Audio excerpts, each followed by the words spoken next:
Este programa contém dramatizações e imagens reais que podem perturbar alguns espectadores. Aconselha-se prudência.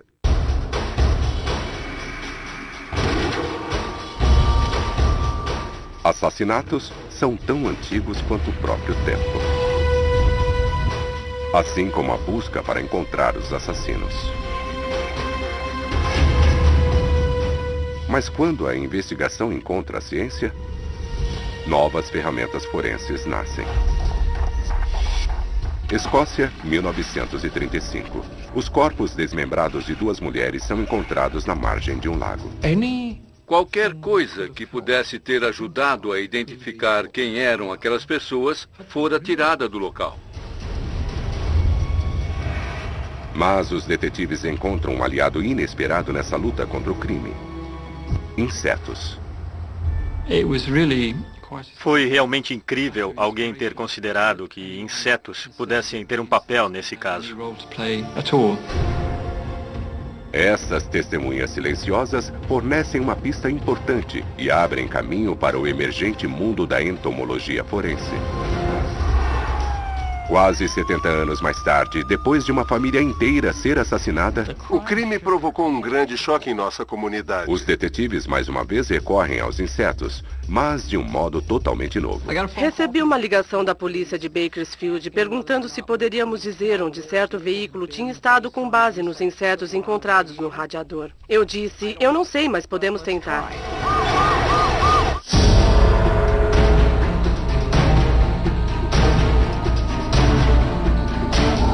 Laboratório Forense. Entomologia.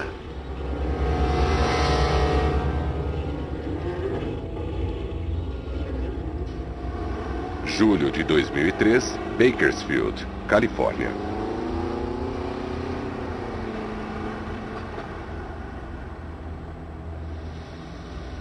Esta não é uma típica manhã de terça-feira na residência dos Harper. As coisas estão quietas demais.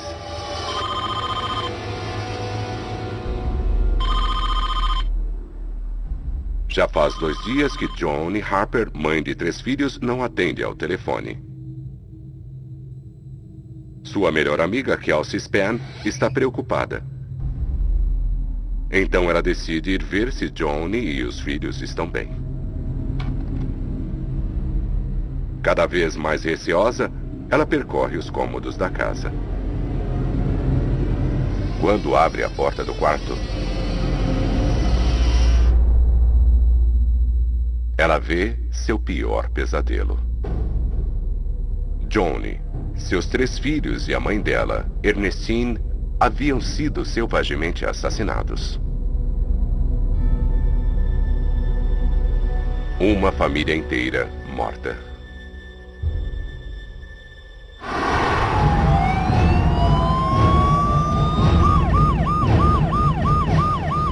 O crime provocou um grande choque em nossa comunidade. Foi algo com que a cidade de Bakersfield nunca tinha lidado antes. O crime deixou a população arrasada.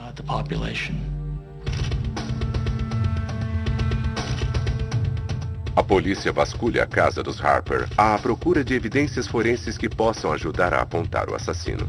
Todas as vítimas foram mortas a tiros e Joan Harper também tem vários ferimentos à faca, mas nenhum dos vizinhos ouvira nada fora do normal.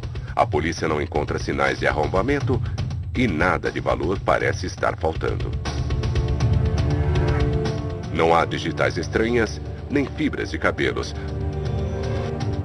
Nada com valor forense que possa ajudar os detetives. Mas um dos membros da família está faltando. O ex-marido de Joan Harper não estava ali. Joan Harper was outstanding. Nós queríamos saber se Vincent Brothers tinha informações que pudessem nos ajudar em nossa investigação e informá-lo também. Quer dizer, queríamos informá-lo de que a família dele tinha sido assassinada. Vincent Brothers é um respeitado vice-diretor de uma escola do ensino fundamental. Mas Joan e Vincent haviam se separado devido a comentários sobre infidelidade conjugal. A polícia rapidamente rastreia Vincent Brothers.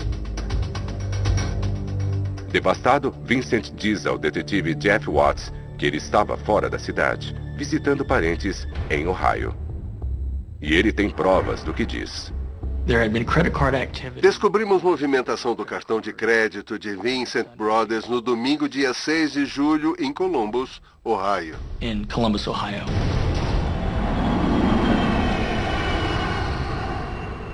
Brothers estava a 3.541 quilômetros de distância no dia em que sua família fora assassinada.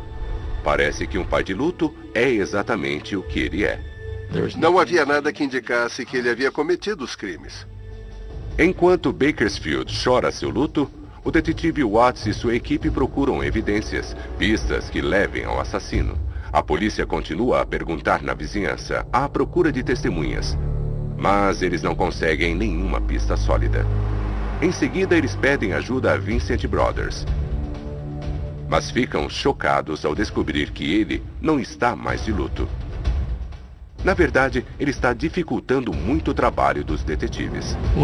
O que eu encontrei foi uma total falta de cooperação com a polícia.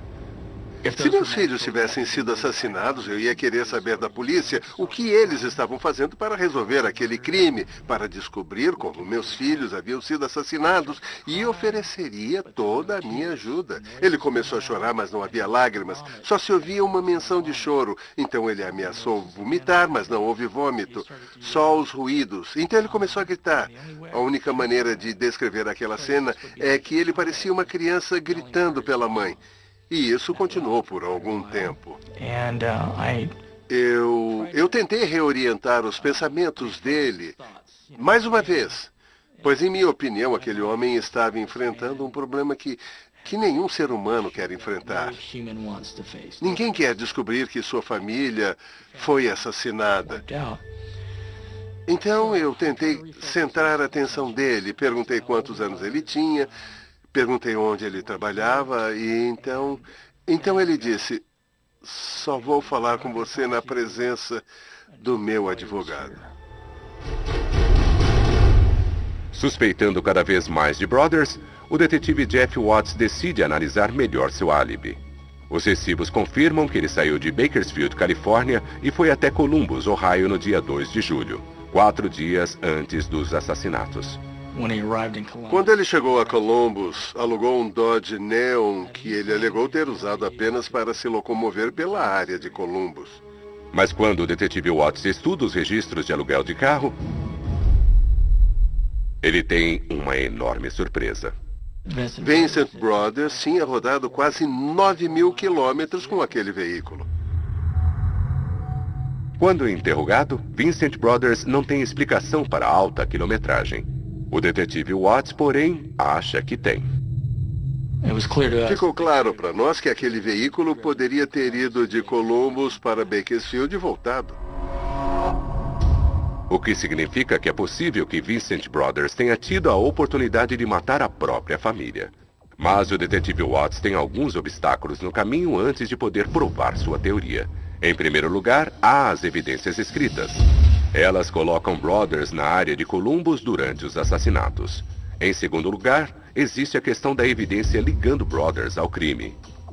Suas digitais e fios de cabelo estão por toda a casa. Mas até pouco tempo, Vincent Brothers vivia naquela casa. Então nada disso prova que ele seja o assassino. As evidências são inúteis, o que significa que o detetive Watts terá que pensar além das evidências se quiser contestar o álibi de Brothers. Sua primeira atitude é ir de avião até Ohio para verificar o Dodge Neon alugado por Vincent Brothers. Tivemos sorte nesse caso de conseguir rastrear o carro já no primeiro dia depois de ter sido disponibilizado para aluguel e sorte também em descobrir rapidamente quais haviam sido as primeiras 4 pessoas que alugaram o carro. Nenhuma delas tinha saído da área de Columbus nem da área de Ohio. Watts vasculha o carro de cima a baixo.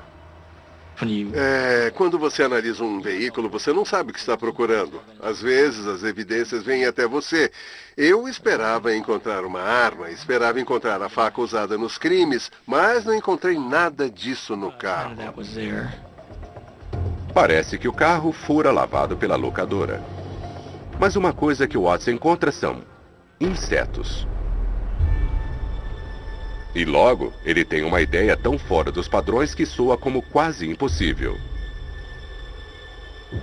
Será que existe uma chance de que os insetos possam, de alguma forma, revelar onde aquele carro tinha estado?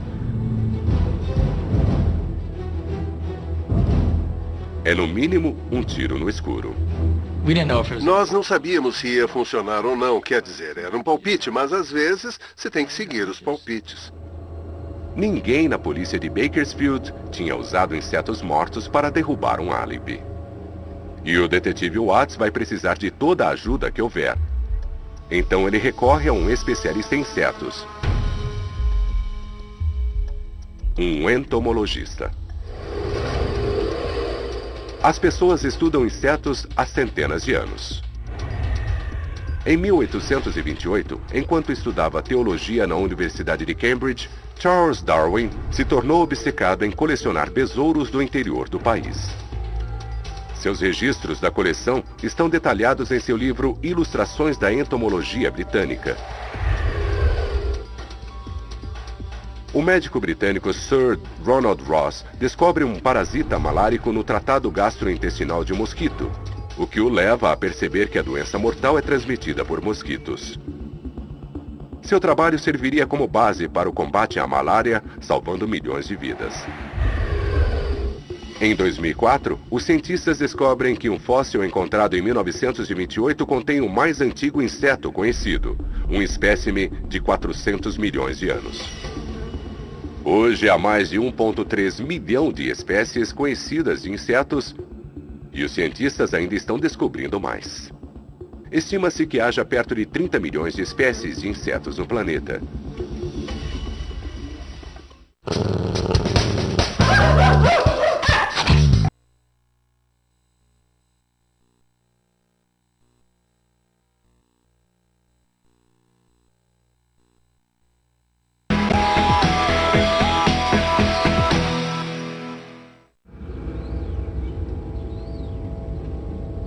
Em uma fria manhã de setembro em Edimburgo, Escócia, uma mulher sai para dar um passeio.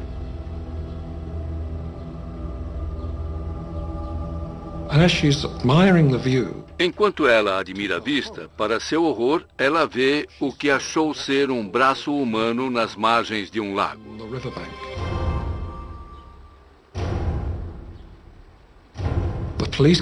A polícia foi chamada, foi até o local e realmente era um braço humano.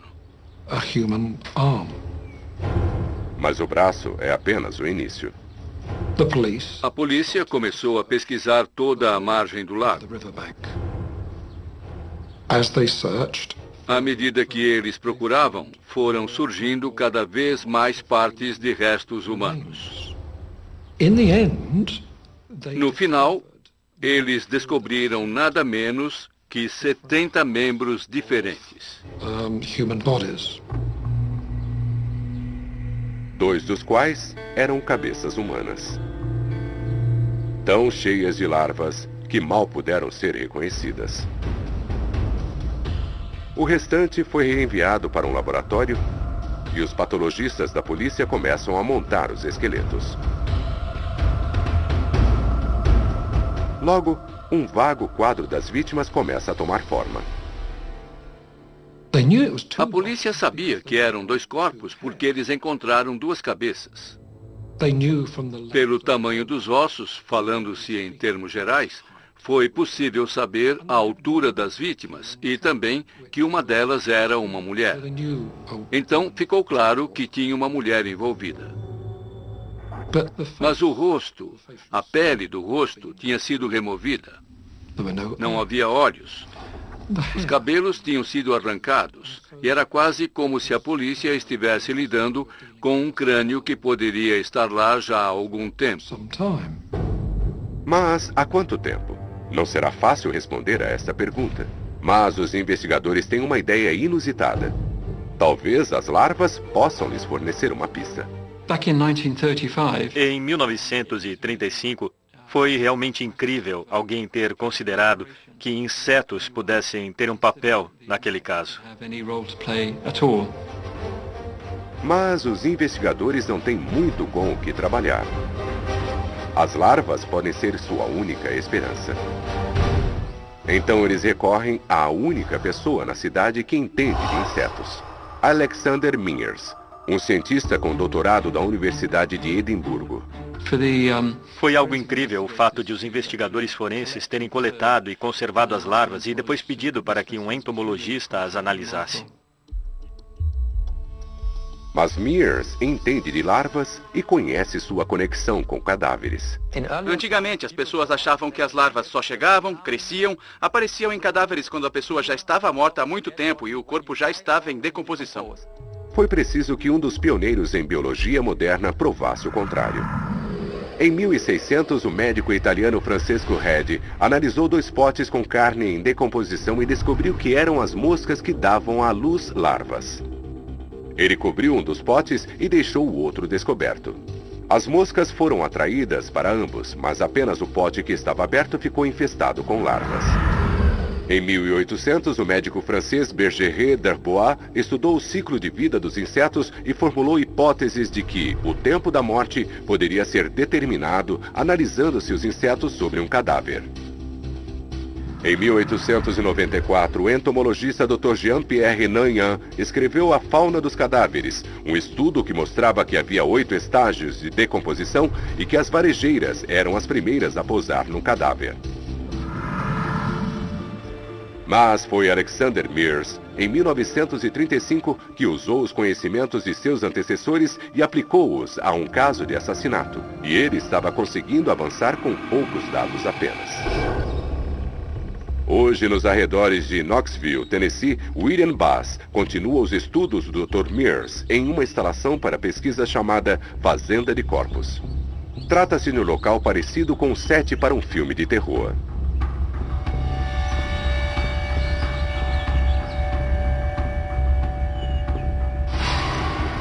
Para onde quer que se olhe, há cadáveres. Recentes, antigos e no estágio intermediário. Corpos foram doados em nome da ciência. E esses despojos estão sendo estudados com o objetivo de se aprimorar o conhecimento sobre insetos, corpos e morte. Em todos os casos de assassinato, a pergunta é: há quanto tempo a pessoa está morta? E essa é uma pergunta difícil de responder. A Fazenda de Corpos fornece aos entomologistas forenses informações importantíssimas. Eles expõem os cadáveres a uma ampla variedade de elementos, várias temperaturas, locais e situações. Tudo isso afeta nos cálculos do tempo de morte e os insetos têm um papel crucial, já que são os primeiros a chegarem ao local. As varejeiras são as primeiras a botar seus ovos. Elas são atraídas para um corpo, mesmo quando ele ainda está vivo, e são capazes de farejar uma carcaça a 1,6 quilômetros de distância. Uma varejeira pode botar até 250 ovos. Os ovos chocam e se transformam em larvas, e as larvas passam por um processo de crescimento. À medida que as larvas vão se alimentando de um corpo, elas vão ficando cada vez maiores. Quando você coleta larvas de um cadáver, você geralmente coleta as maiores, porque elas representam a primeira cria. As larvas da primeira cria nasceram perto do momento da morte. Isso lhe diz quanto tempo aquele corpo está ali. Usar larvas como um calendário confiável é o mesmo método que o Dr. Mears estava usando em 1935. Mas o Dr. Mears não tinha acesso a instalações de pesquisa como a Fazenda dos Corpos. Então ele precisa fazer esses cálculos sozinho, o que não é fácil. Há 1.100 espécies de varejeiras e as larvas de cada uma delas amadurecem a uma taxa diferente. Então, para obter dados precisos, primeiro o Dr. Mears precisa saber exatamente que tipo de larva ele está estudando. O cachorro é o melhor amigo do homem.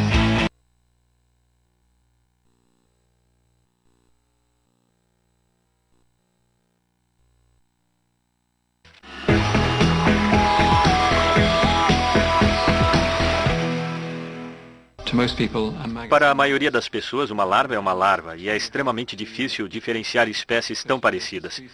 Então é realmente importante que a identificação seja feita corretamente. O Dr. Mears identificou as larvas como membros de uma espécie chamada Calliphora vicina. também conhecida como varejeira azul. Com a identidade das larvas estabelecida, Mears já pode prosseguir. Sua próxima tarefa foi tentar descobrir a idade das larvas. Quanto tempo havia se passado desde que as moscas tinham botado seus ovos no cadáver? Os ovos das varejeiras azuis seguem um padrão preciso. Eles chocam nas primeiras 24 horas. Durante o primeiro e segundo dias, eles crescem cerca de 5 milímetros. Do segundo ao terceiro dia, eles trocam de casca e passam para o estágio seguinte. Entre 4 e 5 dias, eles alcançam aproximadamente 10 milímetros. Com 6 ou 7 dias, em seu último estágio larval, eles chegam a 16 milímetros. Depois, no final de 14 dias, as larvas se transformam em pupas, o estágio de vida no qual ocorre a metamorfose. E finalmente, depois de 3 semanas, uma mosca adulta emerge. O Dr. Mears se concentra nas maiores larvas que consegue recuperar. Essas larvas têm cerca de 15 milímetros e estão no terceiro e último estágio larval, o que significa que elas têm entre 12 e 14 dias de vida.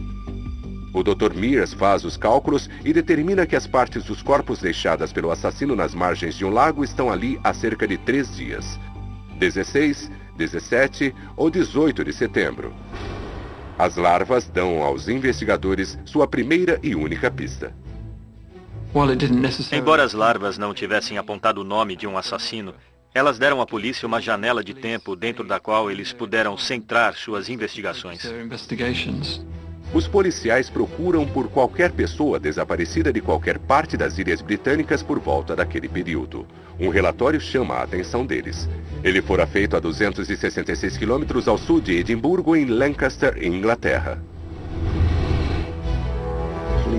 A polícia notou que havia sido dada uma queixa sobre o desaparecimento de uma mulher chamada Mary Rogerson. Ela tinha cerca de 20 anos e era empregada de um médico em Lancaster chamado Dr. Buck Ruxton.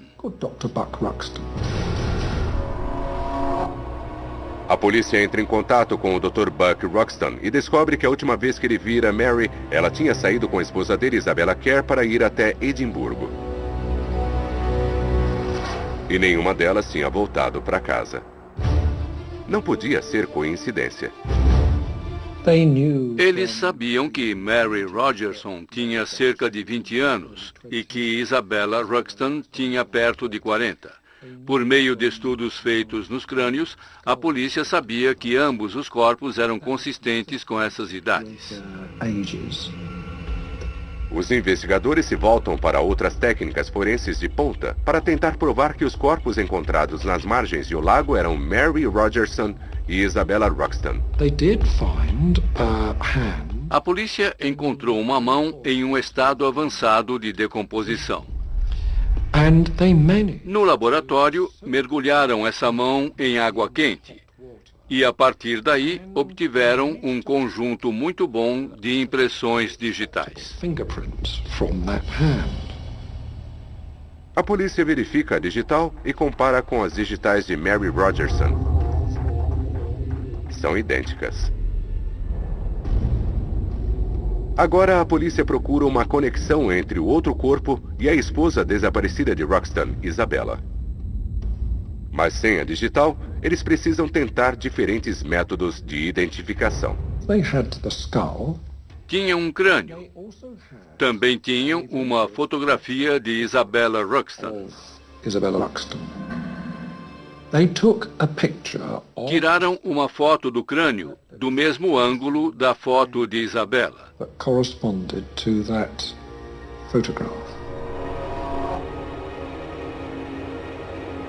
E descobriram que era o crânio de Isabella. A polícia vai a Lancaster para informar ao Dr. Buck Ruxton, um respeitado médico de família, que sua esposa e empregada haviam sido cruelmente assassinadas. Mas Ruxton mal reage à notícia. Agora a polícia está desconfiada. Então, o Dr. Ruxton se tornou suspeito. Perguntaram onde ele estava nos dias 16, 17 e 18 de setembro Dias em que Mears concluíra que as vítimas tinham sido deixadas nas margens do lago. Ele disse que era médico e que fazia várias visitas. Roxton insiste em que estava visitando pacientes na cidade. É um álibi plausível. Paciente após paciente confirmam a história de Roxton. Mas há um detalhe nos relatos das testemunhas.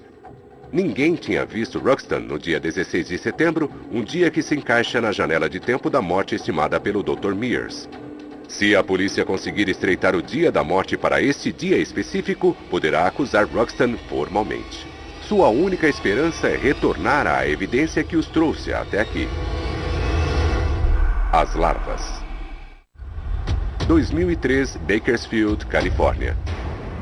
Os investigadores não estão contando com larvas nem com o tempo de morte para resolver este caso. Agora eles estão contando com uma ampla variedade de insetos para ajudá-los a pegar seu principal suspeito, Vincent Brothers, em uma mentira. Brothers afirma que estava em Ohio quando sua esposa Joan Harper, seus 3 filhos e sua sogra Ernestine foram brutalmente assassinados. Mas o detetive Watts não está acreditando na história dele e pede ajuda à entomologista doutora Lynn Kimsey. Recebi uma ligação da polícia de Bakersfield perguntando se poderíamos dizer onde um certo veículo tinha estado, baseado nos insetos encontrados no radiador. Eu disse, não sei, mas podemos tentar. Embora o veículo alugado tenha sido lavado, o radiador continua repleto de insetos. Primeiro passo, a doutora Kimsey remove cada inseto que consegue encontrar. Quando penso no radiador de um carro, penso em coisas esmagadas e minúsculas, então estávamos esperando encontrar fragmentos. O número de insetos com o qual ela está lidando é estarrecedor. A diversidade de insetos é enorme. Só na Califórnia eu calcularia cerca de 100 mil tipos diferentes de insetos. E para se manter a par desse número altíssimo, os entomologistas recorrem a coleções como a Coleção de Insetos da Instituição Nacional Smithsonian, uma das maiores do mundo. Aqui eles guardam mais de 35 milhões de espécimes em mais de 130 mil gavetas, 33 tubos e 23 mil slides. A coleção ajuda os cientistas a comparar insetos para saberem a que espécie eles pertencem e a fornecer informações importantes sobre sua distribuição geográfica. Ali naquele radiador havia cerca de 6 espécies diferentes de insetos, além de alguns no filtro de ar. A doutora Kimsey encontra moscas caseiras, abundantes em todo o país. Abelhas, uma das espécies mais amplamente encontradas em todo o mundo. E, finalmente, ela encontra algo que se destaca. O pedaço de um gafanhoto. Aquilo foi interessante porque todos os gafanhotos parecem iguais para nós, mas aqueles tinham pernas vermelho brilhantes e são conhecidos como gafanhotos de perna vermelha. A coloração deles é muito característica. Característico também é que essa espécie de gafanhoto não é nativa de Ohio.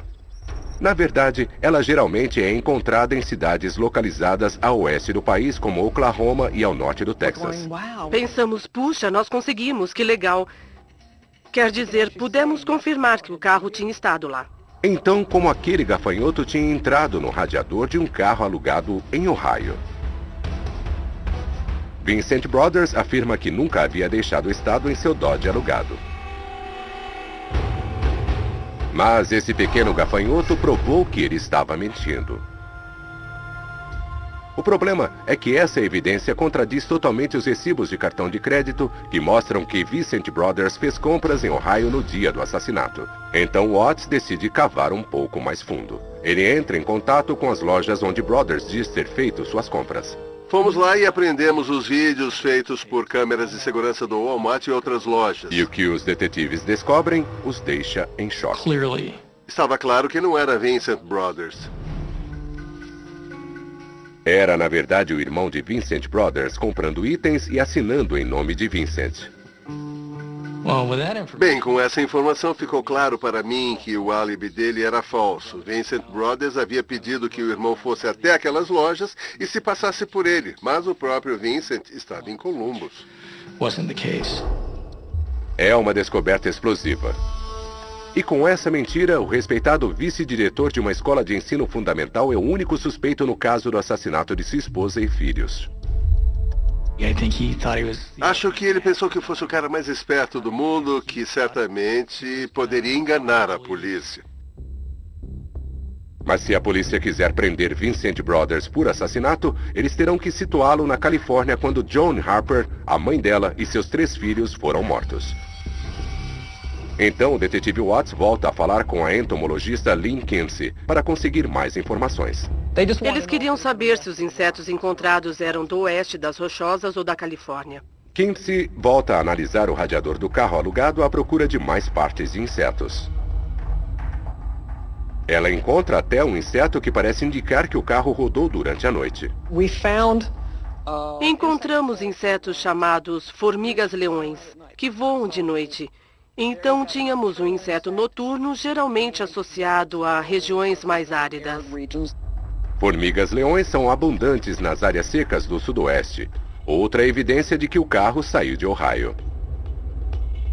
Então a doutora Kinsey faz outra promissora descoberta. Ela encontra 2 insetos da ordem dos hemípteros, que inclui mais de 50 mil espécies.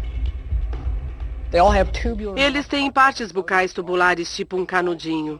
Eles não têm mandíbulas, então se alimentam perfurando coisas como os afídeos fazem. Eles furam e sugam. Mas essa espécie de hemíptero não é muito comum.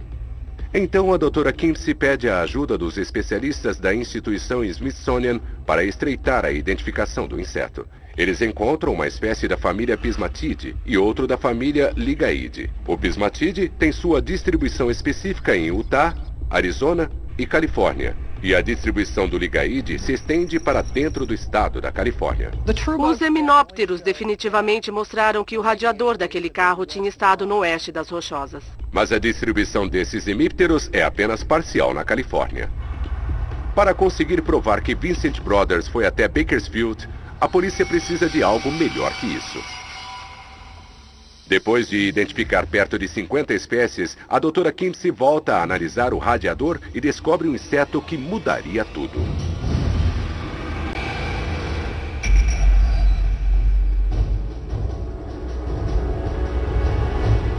Em Edimburgo, Escócia, 1935, os investigadores também esperam que insetos possam destruir o álibi do Dr. Ruxton, o principal suspeito do duplo homicídio de sua esposa e empregada. As larvas coletadas nos cadáveres mutilados mostram que as 2 mulheres provavelmente foram mortas num intervalo de 3 dias na metade de setembro. E o álibi do Dr. Ruxton só é válido para 2 desses dias. Então os investigadores voltam a pedir a ajuda do Dr. Mears para ver se conseguem algo mais específico. Em sua primeira conjuntura, ele conclui que as partes do corpo foram deixadas na margem do lago entre os dias 16 e 18 de setembro. Mas o Dr. Mears tem uma ideia revolucionária que poderá estreitar ainda mais essa janela. Talvez o tempo tenha algum impacto no crescimento das larvas. Larvas voadoras têm sangue frio e sua taxa de desenvolvimento depende da temperatura. Então, quanto mais quente estiver, mais depressa elas se desenvolvem, e quanto mais frio, mais lento será seu desenvolvimento. Mears desenvolve fórmulas e métodos para calcular a idade larval que inclui a temperatura como fator. É um avanço científico em 1935. E a base das técnicas do Dr. Mears que continuam sendo usadas pelos entomologistas forenses de hoje. Quando souber a temperatura média do ar naqueles dias específicos, Mears poderá calcular mais precisamente a taxa a que as larvas amadureceram. E quando verifica o jornal de Edimburgo nos dias 16, 17 e 18 de setembro, ele nota algo interessante. Aqueles dias foram muito mais frios do que o normal. E como no frio as larvas crescem mais lentamente, isso significa que as mulheres morreram no primeiro dia dos 3 dias calculados pelo Dr. Mears, mais precisamente no dia 16 de setembro. É o único dia que a polícia determina que Buck Ruxton não tem álibi. As larvas forneceram a evidência de acusação, mas os investigadores estão nervosos. Eles tinham que ser prudentes, porque Buck Ruxton era médico e uma pessoa de destaque na comunidade. Eles querem ter certeza de que os insetos não são a única coisa que poderá ligar Ruxton à cena do crime. Então eles pedem ajuda à mídia local. Uma coisa que os jornais fizeram e a BBC transmitiu foram apelos por testemunhas. A polícia de Edimburgo, Escócia, está pedindo informações de qualquer atividade suspeita no dia 16 de setembro. Chovem pistas. E uma delas parece promissora. Houve um acidente no dia 16 de setembro e o culpado fugiu do local. Um motorista em alta velocidade atropelou um homem de bicicleta. O ciclista consegue anotar a placa do carro. E quando os investigadores rastreiam o veículo, eles têm uma enorme surpresa. O carro pertence a ninguém menos que o Dr. Buck Ruxton. Aquilo se tornou parte do quadro geral dos movimentos do Dr. Ruxton. É mais uma evidência incriminadora. Ruxton estava na Escócia no dia dos assassinatos. Armada com um mandado de busca, a polícia revista a casa de Ruxton e encontra ainda mais provas de que ele é o assassino. Traços de sangue. Havia manchas de sangue no tapete. O Dr. Ruxton disse que ele tinha se cortado. A polícia encontrou também um terno manchado de sangue, do qual ele tinha tentado se livrar. Havia uma fogueira no quintal e um cheiro ruim saindo dela. Além disso, ele havia chamado um profissional para decorar a casa, e o decorador notou que a banheira tinha várias manchas estranhas. A teoria da polícia é a de que Ruxton assassinou as duas em casa e depois levou os corpos até Edimburgo para jogá-los nas margens de um lago. Em outubro de 1935, as autoridades escocesas prendem Buck Ruxton e o acusam pelo duplo homicídio de Isabella Ruxton e Mary Rogerson. Graças aos insetos, os investigadores têm provas sólidas de que Buck Ruxton é o assassino. Mas, apesar das evidências, o caso ainda está aberto. Não havia, na verdade, nenhuma testemunha do que havia ocorrido. As únicas testemunhas eram aqueles bichinhos. Então, foi o conhecimento de Alexander Mearns sobre eles o que criou as testemunhas necessárias daquele incidente. Mas os promotores terão que enfrentar um grande desafio tentando provar que insetos são uma ferramenta forense confiável. Aquilo não apontou o assassino, mas foi parte da evidência que contribuiu para um quadro completo para a polícia sobre o assassinato e os eventos subsequentes, que fizeram com que aqueles corpos terminassem na margem de um lago a 1,6 quilômetro do local do assassinato. Todas aquelas evidências forenses foram apresentadas em forma de um livro com muita objetividade. O juiz ficou realmente impressionado com os especialistas médicos responsáveis por aquelas evidências. No final, o tribunal conclui que a ciência é indiscutível. Os jurados condenam Buck Ruxton pelo assassinato de Isabella Ruxton e Mary Rogerson. E apesar dos ardentes apelos por clemência, Ruxton é enforcado em uma prisão em Manchester, Inglaterra. Uma carta escrita à mão por Buck Ruxton, marcada para ser aberta depois de sua morte, revela uma confissão detalhada dos assassinatos. Acreditando que a esposa estivesse tendo um caso, o Dr. Ruxton a atacou. Ele a estrangulou e a esfaqueou num ataque de ira. E como Mary Rogerson tivesse testemunhado tudo, Buck Ruxton também a matou. Então, com a precisão de um cirurgião, ele cortou os corpos em pedaços não identificáveis. Depois de matá-las, ele foi de carro até o norte da Escócia e eliminou as partes dos corpos em diferentes locais durante sua viagem. Depois, ele voltou e começou a limpar a casa. O médico assassino parece ter pensado em tudo. Ele quase conseguiu. Mas graças ao entomologista forense Dr. Alexander Mearns, Os insetos deram informações-chave que ajudaram a polícia a capturar um assassino. Desse dia em diante, usar larvas como ferramenta para calcular o tempo em que uma pessoa está morta é um precedente legal. E os métodos de descoberta do Dr. Mears se tornariam padrão para o campo em desenvolvimento da entomologia forense. Sob muitos aspectos, o que nós, entomologistas forenses modernos, fazemos é o que o Dr. Mears fez. Pegar um inseto, identificá-lo e, em seguida, tentar estimar sua idade.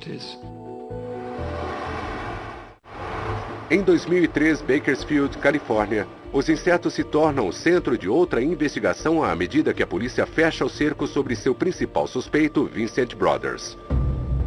Mas a entomologista doutora Lynn Kimsey não está tentando descobrir há quanto tempo as vítimas estão mortas. Em vez disso, ela está usando insetos mortos encontrados no carro que o suspeito alugou para rastrear seus movimentos pelo país e provar que Brothers dirigiu de Ohio para a Califórnia e depois matou toda a sua família.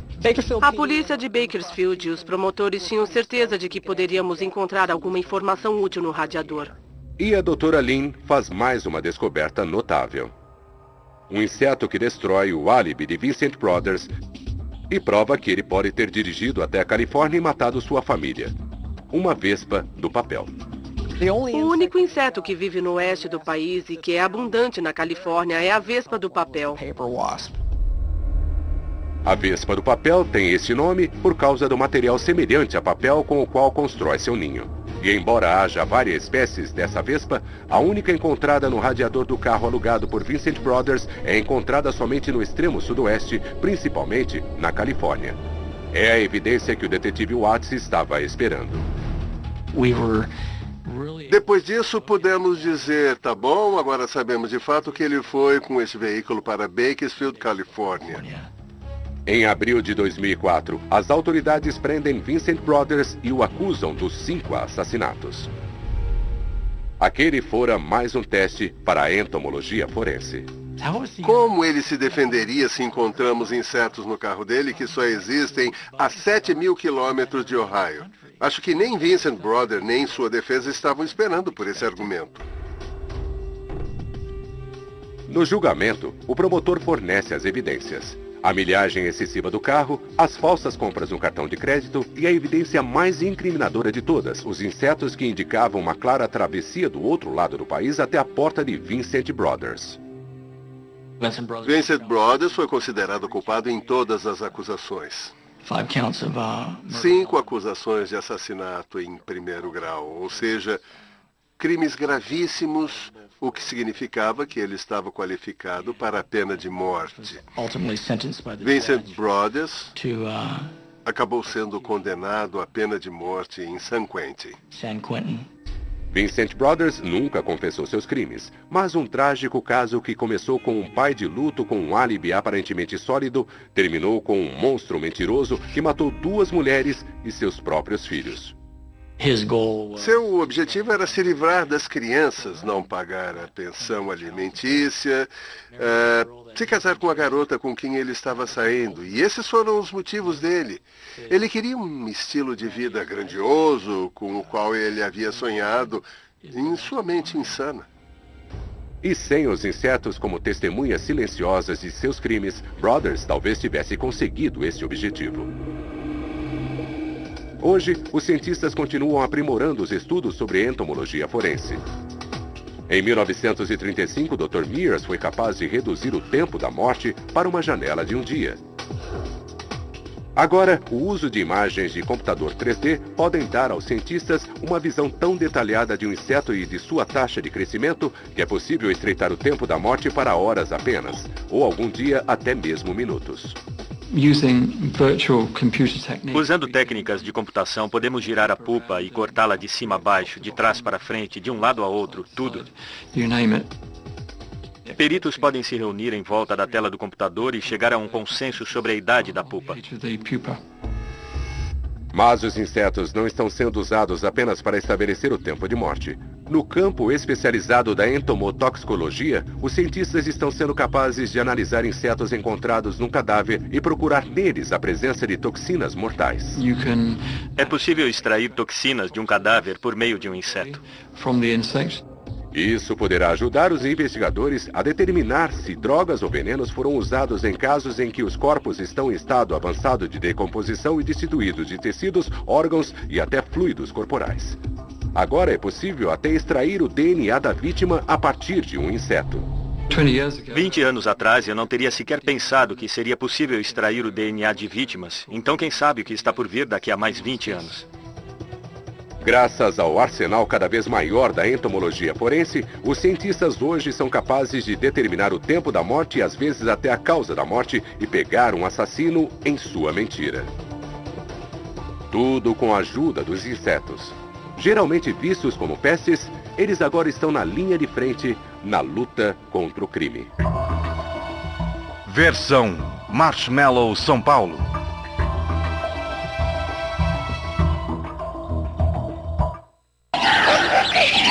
Quando ele fala, todos os animais ouvem. Missão Pet com Alexandre Rossi. Estreia amanhã, 10h30 da noite no Nat Geo.